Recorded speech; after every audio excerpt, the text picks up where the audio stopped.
mas'aladanna inaan ka hadlo maanta waxay igu kalifay been abuurka intaa leeg ee ninkaa weyn uu sameeyey. markii u horreysay Maraykan baa la iga soo diray hadalkaas. markaan dhageystay waxaan xusuustay hadal aan ka maqlay Sheekh Nuur Cali Jaamac. uu yiri nin sidan oo kale buu u jawaabay u radinay. Markaasaa wuxuu yiri war ilaa culimada gabal baa been sheega.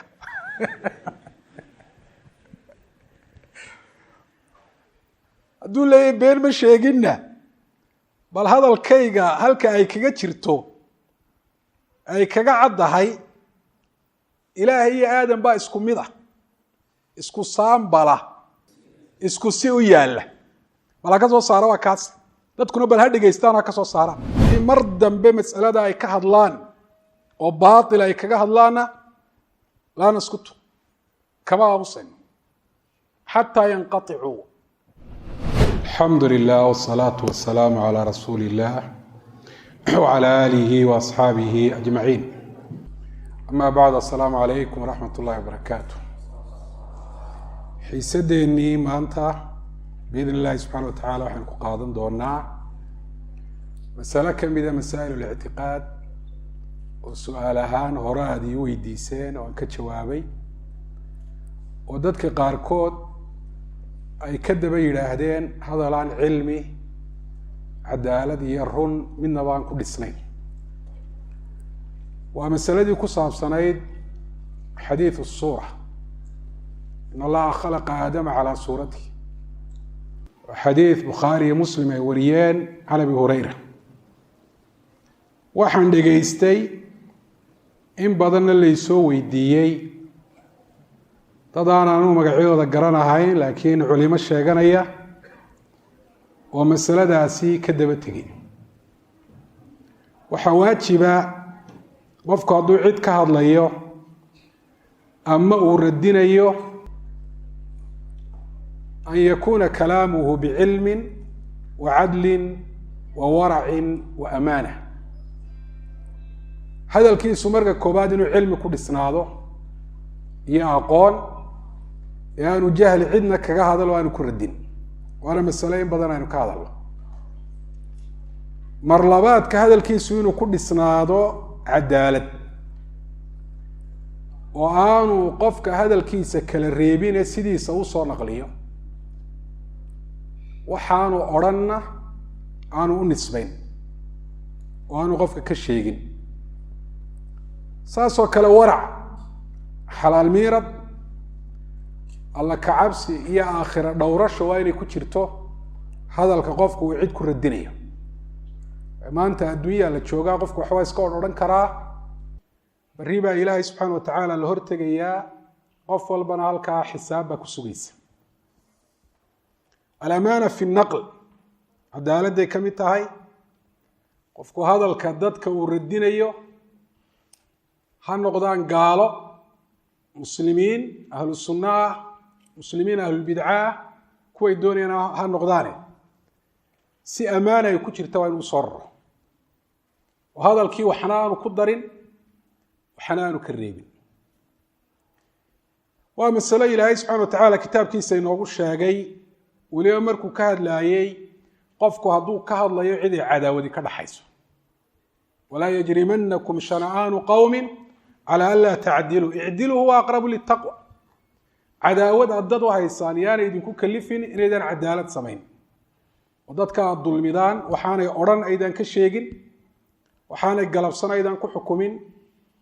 hadalkooda aydan ziyaadin, dhimin, bedelin. cadaalad sameeya. taas ayaa alla ka cabsiga diinku dhaqanku ku jira. waidaa qultum facdiluu buuhi ilaahay subxana wa tacaala. hadal haddaad tidhahdaan hadalkiinu ha noqdo hadal cadaalad waxa weeyaan ku dhisan, oo mid walba xaqiisa la siinayo, xaqiisa aan laga dhim ahayn. xataa haddii hadalkiisa iyo ficilkiisa khalad uu ku jiro, sidii shareecada u xukumtay loo xukumayo intaan loo dhaafin ahayn. culimaduna markay ka hadlayaan alkalaam fi ruwaat iyo alkalaam fi rijaal cumuuman, shuruudda dadka lagaga hadli karo ayay ku daraan. alimaamu nawowi raximah llahu tacaala hadaladiisa, alimaam dahabi waxaa hadaladiisa ka mid ah alkalaamu fi rijaal yaxtaaju ilaa cilmin wa cadlin wa waracin taam. ragga in laga hadlaa odhaa qofkaasi la xukumo odhaa waa gaal, waa mubtadic, wuu khaldan yahay, waa saaxibu baatil, cilmi bay arrintaasi u baahantay. haddaad jahli kaga hadasho ilaahay subxaana wa tacaala xukunkiisii midaan ahayn baad ku xukumaysa, oo labadii qaadiye naarta gelayey midkood baad noqonaysa. waxaa kaloo u baahan yahay cadli. wuxuu hadaladiisa ka mida alkalaamu fi ruwaati yaxtaaju ilaa cilmin wa waracin taamin wa baraa'atin min alhawa walmayl. hadalka ruwaadda laga hadlayaa wuxuu u baahan yahay cilmi, warac, xalaal miirad dhammaystiran, iyo qofku inuu ilaahay daraaddii u hadlayo oo uu ka maran yahay itibaacu lhawa iyo tacasub iyo mayl ilaa daa'ifa aw ilaa nafsihi aw ilaa madhab. ujeeddadiisu ay tahay un xaqa inuu caddeeyo, baatilkana inuu radiyo isagoo taa ilaahay subxana wa tacala ugu dhowaanaya. dadka qaar ka mida hadalkooda laysoo diray markaan dhegaystay, cadaalad iyo cilmi midna kuma jiro.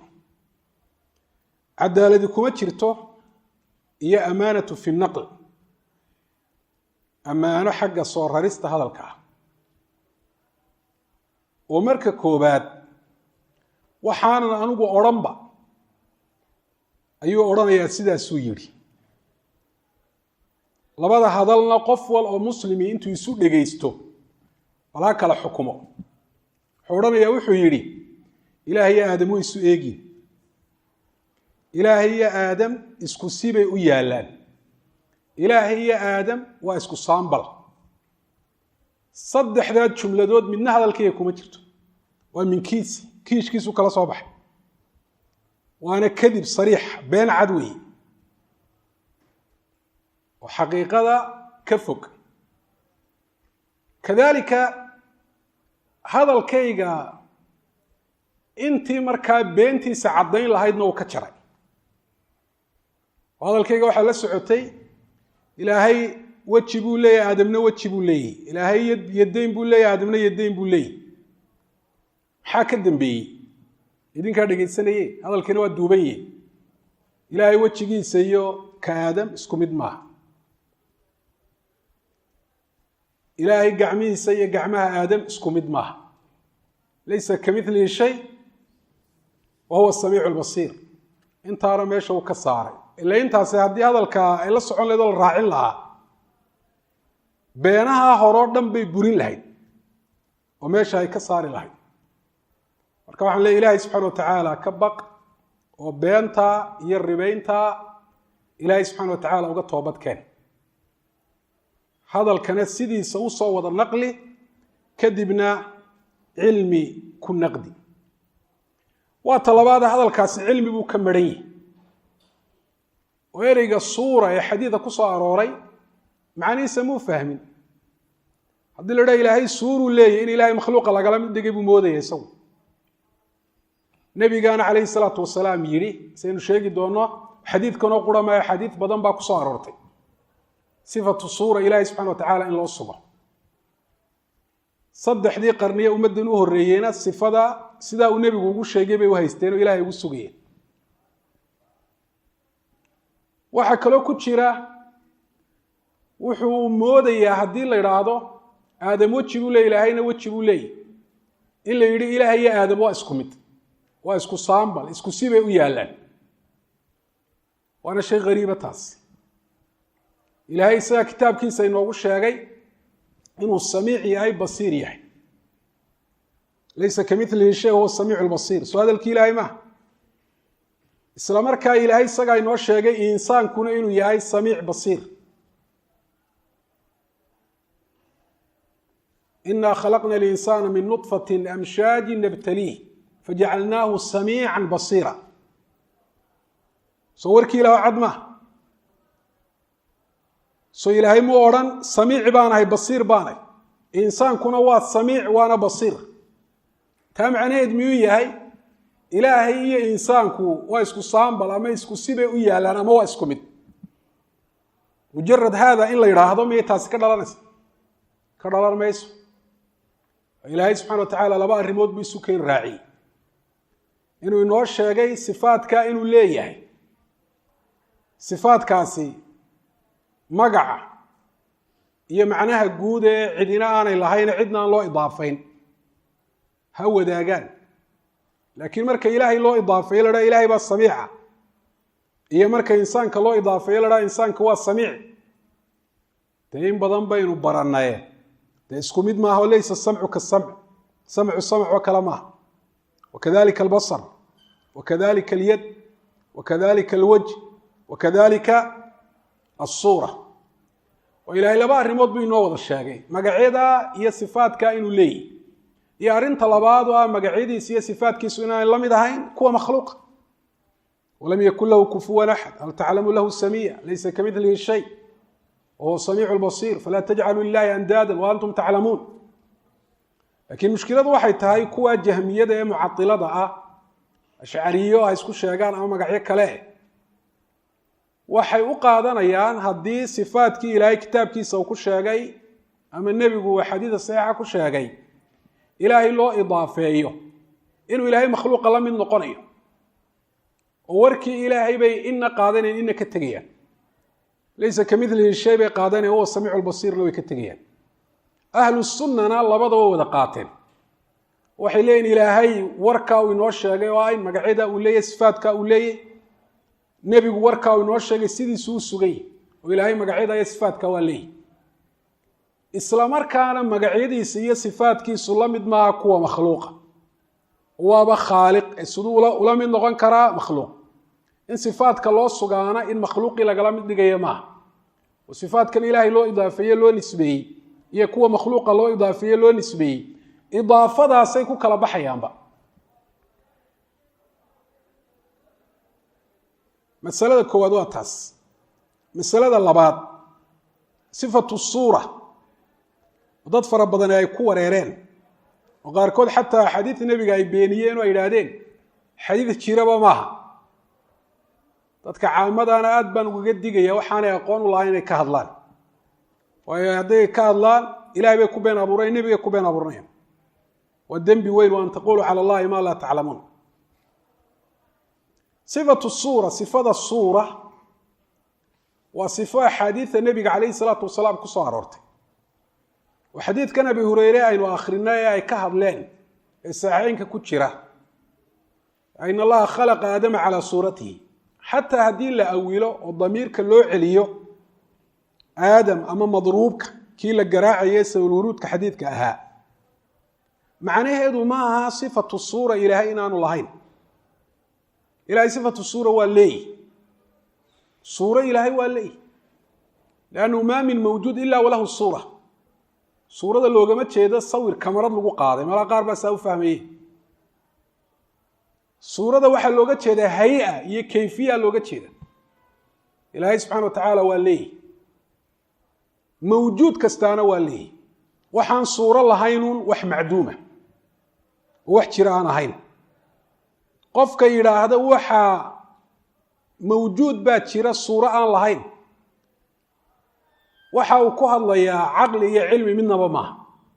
maa min mawjuudin ila walahu suura falkhaaliqu lahu suura waalmakhluuqu lahu suura walaysat isuuratu kasuura labada suurana isku mid maaha oo ilaahay daatan wa sifatan makhluuqa ula mid maaha se in badan ilahay inoo caddeeyey caqiidatu ahli sunnana ay tahay axaadiida sifatu suura ku soo aroortay marka xadiidkaa laga yimaado ee weliba sariixa ku ah ee ku cad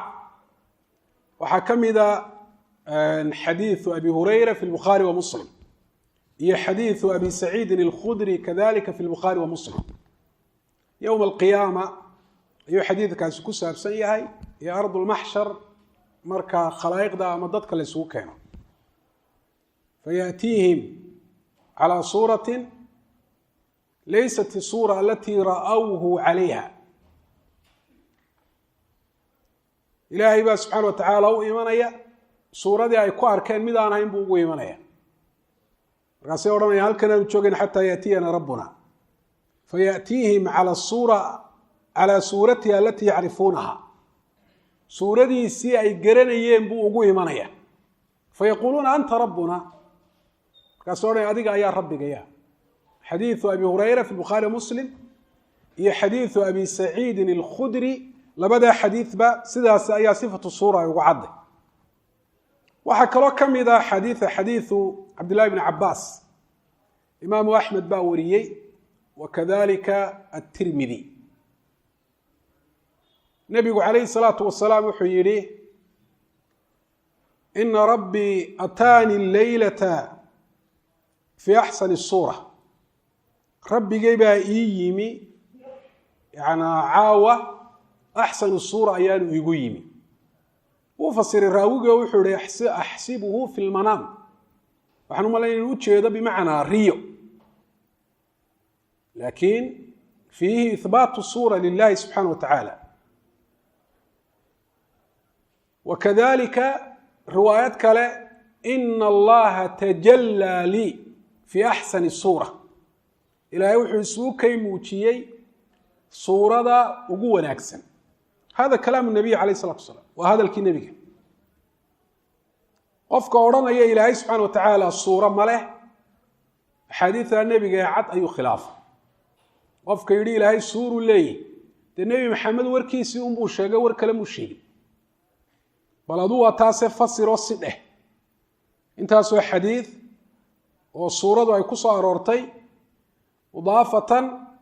ila allahi tabaaraka wa tacaala. aniga yowma alqiyaama haddii laygu qabsado o la idhahdo maxaa u tidhi lilaahi suura oo ilaahay uu sidaa igu idhaahdo waxaan leeyahay ilaahay ou nebigaagii muxamedeed noo soo dirtay baa noo sheegay ana laka suura laysat ka suurati lmakhluuq. adiga ilaahay suuro ka anfinayaa marka lagu dhahdo nebi maxamed baa kuu sheegay ana lilaahi suura falimaada nafaytaha maxaad u anfiday maxaad odhan doonta? waxaad odhan ilaahayow haddii aan suuro kuu sugo tashbiih iyo tamhiil baa ka dhalanaya tashbiih iyo tamhiil aanoo kaala cararay aan suurada ka anfiy. waxaa lagu odhan miyaanan kuu sheegin sifaadkaygu kuwa makhluuqa inaan la mid ahayn maxaad adigu uga laasimsiinaysa ad uga ratibaysa ad uga dhalinaysaa tamhiil iyo tashbiih maxaad uga dhalinaysaa? saddexdii qarni ee ummadda ka mid ahaa ummaddan qeybteedii hore ahaa axaadiidta nebiga saasay u akhriyeen siduu nebigu ugu sheegay. haddii suurada looga jeedo macno kale ama taawiil ay leedahay nebigu hadalka intaa kuma joojiyeene dadka oo caddayn lahaa. saxaabadii taabiciintii atbaacu taabiciin saddexdii qarni nebigu uhi khayru naasi qarni uma aladiina yaluunahum uma aladiina yaluunahum xadiidkaas saasay ku akhriyeen. markay jahmiyadu yimaadeen bacda alquruuni ahalaathati almufadala ayay bilaabeen sifatu suura axaadiida ku soo aroortay inay anfiyaan ilahi subxana wa tacala ay ka anfiyaan. culimadii ahlu sunnaha ee wakhtigaa joogayna jahmiyadu way radiyeen. waxay ku radiyeen inay axaadiida nebiga calayhi salaatu wasalaam ee ihbaatu suura ku jira inay khilaafeen bay ku radiyeen. qofka xadiiثu suura awilana yaraan xadiidka in allah khalaqa aadama calaa suuratihi waxay odhan jireen waa jahmi. imaamu axmed raximah llahu tacaala muctaqadkii saxiixa ahaa ee ardaydiisa u yeedhiyey ayuu ku daray ana lilahi suura. markii loo sheegay nin diiday xadiiثu suurana wuxuu yihi dalika jahmiyun kaasi waa jahmi. alimaam isxaaq bnu ibraahim ibnu rahawaya saaxibu imaami axmed isaguna wuxuu yihi xadiidkaa markuu ka hadlayey waa xadiiثu صaxiix laa yadachu ila mubtadicun aw daciif الra'y. waa xadiid صaxiixa mid bidcoole ah ama fahm yaroo si saxa aan u fahmin ayuunbaa xadiidkaa ka taga waxa uu sheegay ilaahay subxana wa tacaala u diida. bal canaawiinta kutubtooda ayaa culamaau sunna ay ku dari jireen. alimaam alajuriy raximah llahu tacala kitaabkiisa ashariica abwaabta uu ku qoray waxaa ka mid ah baabu maa jaaa min aliimaani biana lilahi suura. wakadalika alimaam ibnu mandah raximah llahu tacaala. suuraduna sifaadka kale ayuun bay la mid tahy. waa ka yihi ibnu qutayba kitaabkiisa mukhtalifu alxadiid wuxuu yidhi laysat isuuraةu biacjaba min alwajhi walyadayn. asuura kama la yaab badna wejiga iyo yadaynka oo qur-aanka iyo axaadiidaba lagu sheegay, laakiin kuwaasi qur-aankii ku soo arooreen ay ku soo noqnoqdeen. faalifaha annaas markaa dadku way la qabsadeen, laakiin asuura axaadiidun bay ku timiye qur-aanka si sariixa uguma iman. taasaa keentay dadka qaarkood inay la yaabaan. wakadalika shaykhu lislaam ibnu taymiya raximah llahu tacaala wuxuu yihi suuradan ilaahay loo idaafeeye axaadiida ku timi sifaadka kale ayuun bay la mid tahay buuhi, oo sida sifaadkaa kale ilaahay loogu sugaya loo sugaya maca nafyi tamthiil watakyiif, iyadoon kayfiyad loo sheegahayn, isla markaana suurada makhluuqa aan lagala mid dhigahayn, kama hiya qaacidatu ahli sunnati fi baabi alasmaa'i wasifaat. xadiidka riwaayad baa fi suna libni abilcaasim ku timi. riwaayaddaas waxay odhanaysaa in allaha khalaqa aadama calaa suurati araxmaan. waxay riwaayaddaasi caddaysay damiirku cidduu u noqonaya inuu yahay ilaahay. calaa suurati araxmaan ma cid kalaa raxmaan la yidhahdo on ilaahay subxana wa tacala aan ahayn. falxadiidu adaafa suurata ila araxmaan.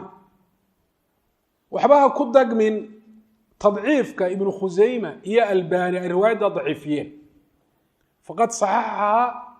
man huwa aclamu minhuma bilxadiid. imaamu axmed ayaa saxiixiyey riwaayaddaas, wakadalika isxaaq ibnu rahawiya si hadalkiisa aynu akhrinay, wakadalika shaykhu lislaam abulcabaas, wakadalika alimaamu dahabiyu raximah llahu tacaala. suurana maxaa looga jeedaa? waa haya iyo kayfiya. wamaa min mawjuudin ila walahu hayatu wa kayfiya. ilaahayna subxana wa tacaala daatadiisa iyo sifaatkiisuba kayfiye waa leeyihi, oo kayfiyada kamay anfiyin aimatu sunna, laakiin waxay anfiyeen waa alcilmu bilkayfiya. kayfiyadii baynaan garanayn, waa maynaan arag, wax la midoo looga qiyaas qaataana ma jiro. kayfiyadana ilaahay inooma sheegin, rasuulkuna calayhi salaatu wasalaam inoomu sheegin. walihaada baa maxaadiirta afarta ah ee marka ilaahay sifaadka loo sugayo layska ilaalinayo, culimadu markay sheegayan waxay dhahdaan min gayri taxriifin walaa tactiil, wa min gayri takyiifin walaa tamthiil. macnaa kayfiyad loo sheegi maayo. kayfiyaddu waa majhuula suli imaamu malik raximah llahu tacaala, walkayfu majhuul. ilaahay subxana wa tacaala istawihiisu kayfiyad buu leeyihi, istiwaau cala alcarsh, lakin alkayfu majhuul. kayfiyadu waa mid aynaan garanayn, liannana lam nara allah walam nara mahiila lahu, wax lamidii maba jiraba. walam yaatina khabaru can illahi aw can rasuulihi fi dikri lkayfiyati wa bayaaniha. war xagga ilaahay inooga yimi ama xagga rasuulka oo kayfiyada sheegisteeda iyo caddaynteeda ku saabsanna ma hayno. masalada saddexaad waxay tahay hadalkaa ku saabsan waa masalada ihbaatu sifaat, oo dadkaa waxaa kululeeyey ee ka xanaajiyey xataa inay been abuur sameeyaan iyo batri oo hadalkii ay kala jaraan oo sidiisa ay u soo wada wari waayaan. waxa weya waxay ka xanaaqsan yihiin in ilaahay loo sugo sifaadka ku soo arooray kitaabka oo qur-aanka iyo axaadiida saxiixa ah. marka laga reebo oo ashcariya kuwaasiye, marka laga reebo 7 sifo oo ay yidhaahdeen caqligaa tusinaya oo sifaatulmacaani ay ku magacaabeen, oo alxayaatu walcilmu walqudratu walsamcu walbasaru walkalaamu waliraada, way sugayaan sifaatkaas. waxaanay leeyihiin haddii la idhaahdo ilaahay waa samiic, tashbiih maaha. haddi la ilahay waa basiir, tashbiih maaha. waa mutakalim haddi la idhahdo tashbiih maaha. waa muriid haddi la idhahdo tashbiih maaha. وحي هذه لا تشبيه معه وقدير هذه لا تشبيه معه انت كلا هذه إلهي الله سبحانه كتابك يا سنة كسر تلو التشبيه شعري الصين إن بدن دروس تكش يجني وأكثر الناس وأعظمهم تناقضا وصفات كاين إن اسكمال مريء أحد صفات ككتاب كأي السنة الغش إلهي له إضافي وما ده يقفك ود الديدو ولا تشبيه بقى لنا يدما وين له ود الديدو أما ودما ود الصقو مع نفي التمثيل والتشبيه تشبيه هي التمثيل ليس ماشى كسارية أوله وصفات إلهي وقارة وإلهي لائق كوا ومناسب كوا وخصائص تسله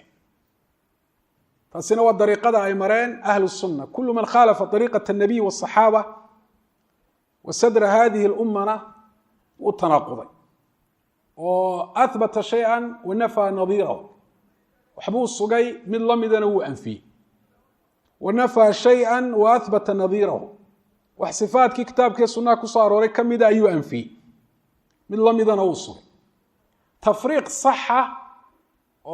علمي وحي كسقناضي يمد عقلي بدقبة كسقناضي منه مش يكره والتشبيه يسقو صفات ككله وديده وكلازم سينيو وكدلينيو ولي هدي لا وجه لو سوق تشبيه كدلانيا يد هدي لو سوق تشبيه كدلانيا قدم هدي لو سوق تشبيه كدلانيا ايا انتو سوقي لفتيدنا كسو اروريه ومعتزلي اشعري وحو كليه haddaad ilaahay xayaato u sugto dee makhluuquna waa xayin oo xayaatu ku sifaysan marka waa tashbiih taas wuxuu isagu iiraadka iyo ilzaamka kaga jawaabayo ayaa kiisana lagaga jawaabaya walaa mafar Allah min dalika taameel uga carrana haba yaraatay ma jirto hadduu idhaahdo maya kuwan anigu aan sugay caqligaa sugaya inta kalena caqligaan sugahayn wax la leeyahay caqligee uquush dadku way kala duwantay ma caqligaaga miisaana aniga caqligaygu sifo kasta oo kitaabkii xadiid saxiixa ku soo aroortay in ilaahay loo sugo ayuu ii sheegaya adigana caqligaagu wuxuu ku sheegay in ilaahay loo sugin marka ma caqligaaga caqligay ka wanaagsan haddii arrintu caqli tahay oo caqliga miisaan laga dhiganayo waxa kaloo la leeyahay sifaadka diiday si ka xoog badan baa caqligu u tusinayaa qaar badan oo kamid ah kuwaad sugtay siduu u tusinayo amthilada tusaalayaasheeduna hore ayay noo soo mareen caqiidadeennu waxay tahay intaa kitaabka ilaahay xadiidka nebiga ku taalla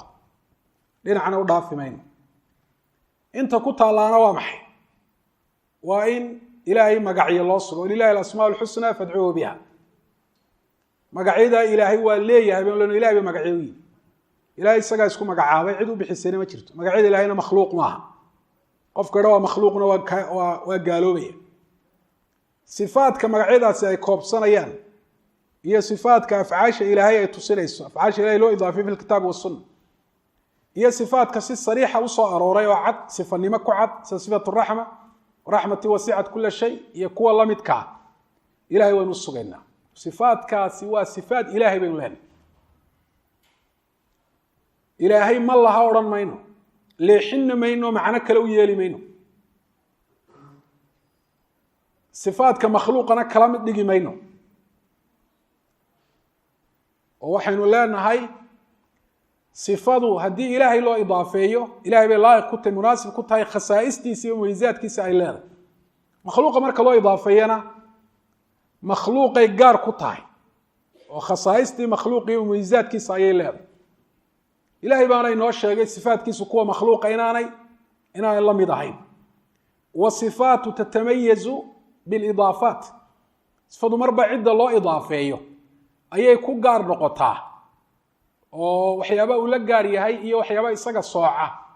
ayay yeelataa والكلام في الصفات كالكلام في الذات ذاته إلهية مخلوق ساني isugu mid ahayn ayaa sifaadka ilaahay iyo sifaadka makhluuqna aanay isugu mid ahayn bal hatta sifaadka makhluuqaadka ayaa iyagoo magaca wadaaga haddana sifadii marka makhluuqa loo idaafeeyana macna yeelanaysa xaqaa'iq iyo khasaa'is iyo miisaat way yeelanaysa kaa marka loo idaafeeyana saasoo kale adiga haddii lagu idhaahdo adigu yad baad leedahay quraanjaduna yad bay leedahay macnaheedu ma waxa weeyaan gacantaada iyo ta quraanjadu waa isku mid maya yadda adiga lagu idaafeeyena aday laayiq kugu tahay munaasib ay kugu tahay ta quraanjo loo idaafeeyeyna quraanjadaasay laayiq ku tahay munaasib ay ku tahay ku haboontay isku midna maaha oo waxaa lagu garanayaa taa bilxisi baa lagu garanayaa marka in laba sifo isku magaca ama sifo in makhluuqa loo sugo khaaliqan loo suga tashbiih maasuuri imaamu axmed ihbaat sifaat lilahi laysa tashbiiha tashbiih waa maxay an taquula lilahi yadun ka yadi intaa dambaa hadalka tashbiih ka dhigaysa ilaahay yad buu leeyahay yadaydoo kalaa ama yadda makhluuqoo kalaa taasaa tashbiih tashbiihuna waa kufri iyo gaalnimo inuu caqiido noo noqdona ilahay baa subxana watacaala aan ka magan gelayna qaacidada ahlu sunnuha oo ah sifaatka ilaahay loo idaafeeyey fi lqur'aani aw sunna dhammaan in la sugo oo adiladana daahirkeeda lagu socodsiiyaa waa qaacida saxda ee qur-aanka iyo sunnaha waafaqsan ilaahay baa inoogu khabro inoogu waramay sifaatkaa inuu leeyahy ilaahay cid daatadiisa iyo sifaatkiisa uga cilmi badani ma jirto cid ka run badan ilaahayna ma jirto cid hadala ka caddayn ogina ma jirto cid addoomaha hanuunkooda ka doonis badanina ma jirto markaasay suurtagal ku tahay ilaahay sifaad aanu lahayn oo sifo aanu ahayn inuu kitaabka inoogu sheego weliba inoogu soo celceliyo uha wayabqa wajhu rabbika uu yidhaahdo bal yadaahu mabsuutataan lima khalaqtu biyadaya oonu inoo caddayn daahirka aayaadkaasi inuu hayru muraad yahay inaan loo jeedin macno kale loo jeedo oo macnihi kalena aanu inoo sheegin laa yumkin dalik wax suurtagala maha taas nebi maxamed calayhi salaatu wasalaam ayaa sifaadka inoo sheegay oo dee qur'aankana isagaa lagu soo dejiyey ummadda u akhriyey in badan oo sifaadka ilaahay ka midina axaadiida nebiga calayhi salatu wasalaam ayay ku soo arooreen nebi maxamed cid ilaahay ka taqaana ma jirto isagaa inoo sheego o yidhi ana aclamukum wa akhshaakum lilah ilaahay anaa idinku aqaan cid ka run badanina ma jirto waa saadiqu lmasduuq waladii jaaa bisidqi wasadaqa bih nebi maxamed cid ka hadalka caddayn og ma jirto qof ka jeclaa oo kaga dadaal badnaa ummaddiisu inay hanuuntana ma jiro marka sifaadka ilaahay ee qur'aanka uu akhrinayey ku yaala haddaanu ilaahay lahayn oo sida hadalka laga fahmayo si aan ahayn loo jeedo maalinuu nebigu muxuu caddayn waayey oo odhan waar ilaahay yad ma leh ha ku dagmina aayadahaas ilaahay weji ma leh ha ku dagmina sifaturaxmi ilaahay kuma sifaysana maxabo kuma sifaysana ixsaan kuma sifaysana muxuu odhan waayey nebi maxamed alayh isalaatu wasalaam sagiir iyo kabiir rag iyo dumar reermi iyo reer magaal culimo iyo caamo sidaasuu nebigu calayhi salatu wasalaam aayaadka iyo axaadiidta sifaatka ugu akhriyey suurtagal ma idinla tahay iyadoo sifaadka aanu ilaahay lahayn oo aayaadka iyo axaadiidta macno kaloo qarsoon looga jeedo inuu nebigu saasun ku akhriyi lahaa oo ummadda maalinna aan u caddeeyeen suurtagal maaha hadday tahay suurtogeleed macnaheedu wuxuu noqon lahaa nebiga dee cilmi baa ka dhiman ama run baa ka dhiman ama bayaanka iyo caddaynta hadalka caddayntiisa iyo fasiristiisa ka dhiman ama dadkaanu hanuun la doonahayne uu doonaya inay lumaan sifaadkaana nebi maxamed calayhi salaatu wasalaam sifaadkaa xunxunna nebi maxamed ma lahayn cilmi iyo run iyo caddayn iyo iraadatu nusx ummadda inuu khayr iyo wanaag iyo hanuun la doonayay intaba nebi maxamed waa ku sifaysnaa ilaahay baana subxaana wa tacaala uga markhaati kacay waxaa qura laynoo raaciyey sifaadka in ilaahay loo idaafeeyey waa maxay waa in laynoo sheegay kuwa makhluuqa inaan la mid ahayn halkaasaan anigu fadhiyaa waa halkuu fadhiyey nebi maxamed waa halkay saxaabadu fadhiyeen waa halkay taabiciintu fadhiyeen waa halkay atbaacu taabiciin fadhiyeen bal wax khilaafsan aduu ka keen haddii lay weydiiyo fi dunya ama fil aakhiri laygu weydiiyana jawaabteedu waxa weeye sifaadka waxaan ilaahay ugu sugay anoo aaminsan kuwa makhluuqa inaan la mid ahayn ilaahay baa saa kitaabkiisa ku sheegay nebi maxamed baa calayhi salaatu wasalaam axaadiida ku sheegay xujadeydii waan haysta ninka sifaadka ilaahay u diiday isagoo le tashbiih iyo tamthiil baan ka cararaya iyadoo tashbiih iyo tamthiil sifaadka sugistooda aanu kaba dhalanaynba oo marka horeba in sidaa laga fahmaay khalatay markuu ilaahay yidhaahdo weji baan leeyahay in loo fahmo ka makhluuqa inuu la mid yahay deetana si aan ilaahay makhluuqa loogala mid dhigin wejigii ilaahay laga anfiyo loo diido marka horeba kaasaa faham khaldana sifo uu ilaahay isu idaafeeye sidaa adigu uga fahmaysaa haddaad caqli leedahay oo farqiga khaaliq iyo makhluuq u dhaxeeya cadamat lkhaaliq iyo dacfu lmakhluuq aad kala taqaan haddaad cilmi leedahay oo inta ilaahay subxana wa tacaala daatadiisa sifaadkiisa ka warramay aad garanayso sifada ilaahay uu isugu idaafeeyey oo uu yihi sifadaasaan ku sifaysnay ama nebigu u idaafeeyey si aad uga fahamtay aduu ta makhluuqay la midta iyadoo ilaahay uu kuu sheego uu kuu caddeeyeyba inuu sifaadkaa leeyahay kuwa makhluuqana aanay la mid ahayn sideebaa sifadii in ilaahay loo tiiriyo loo idaafeeyo aada uga fahamtay inay la mid tahay sifatu almakhluuq arrintaas waxay ka dhalataa inaan ilaahay subxana wa tacaala qofku si dhaba aan u garanayn cadamada ilaahay iyo weynidiisa iyo khaaliq inuu yahay makhluuq aan la garab dhigi karin inaanu qofku si fiican u garano qalbigiisa aanay gelin arrintaas waxay ka dhalatay qofka oon qur'aanka weynidiisa aan garanayn haddii la idhaahdo wejigan ilaahay loo idaafeeyey haddii ilaahay loo sugo ama yad ama sifaadka kale tashbiih baa ka dhalanaya macnaheedu soo maaha qur-aankii ilaahay uu soo dejiyey dadka inuu hanuuniyo ayaa daahirkiisu wuxuu yahayba uu tusinayaaba kufri qaarkoodna taa way caddaysteenba dawaahiru nusuus inuu kufri yahay bay si cada u sheegeen waa gariib qur-aanku inuu xaq iyo baadila kala caddeeyo tabaaraka aladii nazla alfurqaana calaa cabdi liyakuna lilcaalamiina nadiira ayuu ilaahay u soo dejiyey oo dadka waddada hanuunka u caddeeyo nebi maxamedna waxaa loogu soo dejiyey dadka inuu u fasiro waanzalnaa ilayka dikra litubayina linnaasi maa nuzila ilayh markaasay suurtagal ku noqonaysaa daahiru lqur'aan iyo waxa markiiba laga fahmaya inuu noqdo kufri iyo dalaal hada mima laa yumkin waxaan suurtoobaha intaasi marka wadaadka iyo kuwa la midka waxaan leeyahay bal caqiidadiina aad ka aaminsantihiin sifaadka ilaahay bal dadka u caddeeya caqiida annagu aanu ka aaminsannahay waa taas waana caqiidadii qur-aanku sheegay xadiidta nebigu ay sheegtay mid khilaafsan ilaahay iyo rasuulkiisu aanay noo sheegin waa tii saxaabatu rasuulilaahi ay aaminsanaayeen oo wax qur-aanka iyo xadiidka daahirkiisa khilaafsan marnaba saxaabadu may sheegin bal wax waafaqsan ayaa aahaarta saxaabada laga soo wariyey iyo taabiciinta iyo atbaacu taabiciinba ka buux arrinta u dambaysa waxay tahay tusinaysa waxaanay aqoon u lahayn dadkaasi inay ka hadlayaan wuxu uhi qadar mushtaraka buu sheegay alqadr mushtarak muu fahmima waxaa alqadr mushtarak looga jeedo alqadr mushtarak wuxuu u fahmay sifo ilaahay loo idaafeeyey iyo sifo makhluuqa loo idaafeeyey inay isku mid yihiin waagan ku celcelinaya waa isku mid buu ihi waa isku saambal buu ihi isku sibay u yaallaan buu ihi saasuu u fahmay alqadru lmushtarak maxaa looga jeedaa qadr mushtarak waxaa looga jeedaa sidan in badan duruusta ku sheegnay sifadu markaan cidna loo idaafayn ayay tahay mushtaraka oo haddii alwaju la idhaahdo magacaasi wuxuu ku dhacayaa weji kaste ila cidna looma idaafayne laakiin haddii cid loo idaafeeyo o la idhahdo wajhu llah wajhu linsaan wajhu ljamal wajhu lfiil mushtarak markaa maaha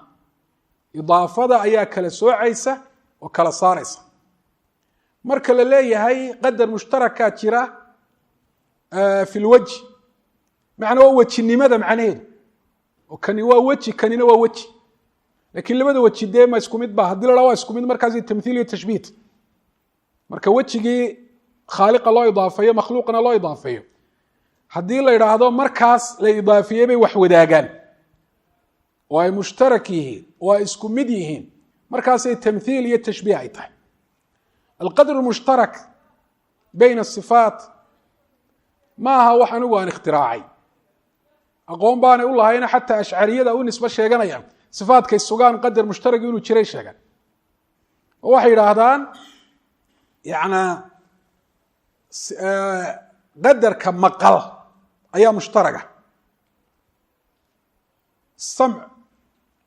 qadarka maqal ayaa mushtaraga iyo qadarka basar iyo qadarka cilmi laakiin marka la idaafeeyo la dhaha samcullah khalaas mushtarag maaha kaas ilahay buu ku gaari kaas ka makhluuqana la mid maaha marka makhluuqa loo idaafeeyana waa saas oo kale makhluuqa loo idaafeeyey buu ku gaar yahay ka uu yahayba xataa makhluuqaadka kale khasaaista iyo mumiizaadka la wadaagi maayaan marka qadarka mushtaraga xataa ashcariyadu toddobadaas sife ay sugayaan markay ka hadlayaan way sheegaan laakiin mushkiladu waxa weeye qof aan alqadru mushtarak fahmin oo alqadru mushtarak u fahmay sifaadka ilaahay kuwa makhluuqa isku mida ilaahay makhluuqa isku si u yaala isku saambala ayaa dee masaladii ka hadlaaya in la fahamsiiyaana waxay u baahan tahay inuu duruusa soo fadhiisto oo kutubta ictiqaadka sida ardayda uu daraaseeyay ayay u baahan tahay oo masalo qof caami uu si fudud u fahmi kara ma ama qof culimo sheeganayo dee bartay funuun kale naxwo dhigtay ama fiqi dhigtay laakiin fanniga ictiqaadka aan dhigan oo ictiqaadu ahli sunniya aan garanayn bal xataa ictiqaadu alashcariya ee u nisbo sheeganaya aan garanayn oon aqoon u lahayn bal ninkaa iyo kuwa la midka ah waxaan leeyahay bal iska daaya ictiqaadka ahlu sunna ay aaminsan yihiin bal ashcariya ictiqaadkooda sharaxa baab alasmaa wasifaat hadday tahay baab lqadar hadday tahay baab liimaan hadday tahay baabu kalaam illahi hadday tahay idinkoo iswaafajinaya aqwaasha iyo atwaarta dowrarka iskhilaafsan ee madhabkaasi uu leeyahy kaad idinku aaminsan tihiin iyo inta aad ka qaadateenna bal dadka u sheega innaga waxaan ictiqaadsannahay waa intaa ilaahay kitaabkiisa lagu xusay iyo sunnaha nebiga calayh isalaatu wasalaam salafulumma ummaddan saddexdii qarniye u horreeyeyna caqiide u ahaa taas ayaa caqiide noo ah ugu dambeyn waxaad mooddaa baryahan dambe dadka ahlulbaatilka in badan oo ka midii inay soo dhiiranayaan waxaana laga yaabaa inay ku dagmeen qaar badan oo hadlay in laga aamusay oo aan la radin waxaan leeyahay ha ku dagmina taas ilaahay subxaana wa tacaala awood qalbi iyo awood carab iyo awood aqooneedba wuxuu noo siiyey asxaabu lbaatil kaasoo kale in radino mararka qaarkood waxaa laga yaabaa in isaga dayno inay cid kale radido ay ku filaatay ama masaladu ay tahay masalo waadixo iska cad oo cid waliba baadilnimadeeda ay fahmayso daahirat lbutlaan inay tahay yaanay moodin inaan masaa-isha in looga aamusay masaa-isha aqoon la-aan ama inaan la caddayn karin ama baqa in looga aamusay laa nakhaafu fi llahi lowmata laa'im bal kullu mubtil oo wax baatila ku hadla ilaahay anagoo radintiisa ugu dhowaanayna ayaanu radinaynaa masaladanna inaan ka hadlo maanta waxay igu kalifay been abuurka intaa leeg ee ninkaa weyne uu sameeyey markii u horreysay maraykan baa la iga soo diray hadalkaas markaan dhegaystay waxaan xusuustay hadal aan ka maqlay sheekh nuur cali jaamac uu yihi nin sidan oo kalea buu u jawaabayuu radinayey markaasaa wuxuu ihi war ilay culimada gabal baa been sheega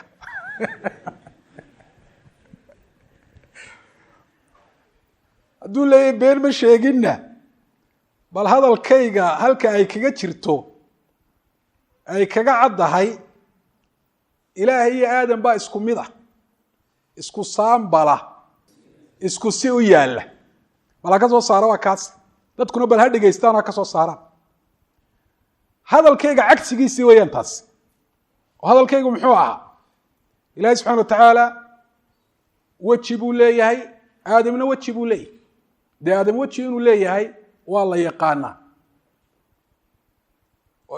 awlaaddiisu sidan ay weji u leeyihin bu isna weji u lahaa nusuustana waa kusoo aroortay ilaahayna weji buu leeyahay siduu inoo sheegay dee labada wejina isku mid maaha oo ilahay baa hi laysa kamidlihi shay maxaad intaa uga reebaysa laysa kamidlihi shay wa samiic lbasiir isku mid maaha ada maxaad uga reebaysa oo hadalka aad u batrinaysa aad u kala jaraysa waxaan filaya intaasi inay ku filan tahay haddii mar dambe mas'alada ay ka hadlaan oo baatil ay kaga hadlaanna laa naskutu kama aamusayno xataa yanqaطicuu ilaa ay afxidhmayaan wain cudtum cudna wallahu aclam sal allah calى nabiyina mxamed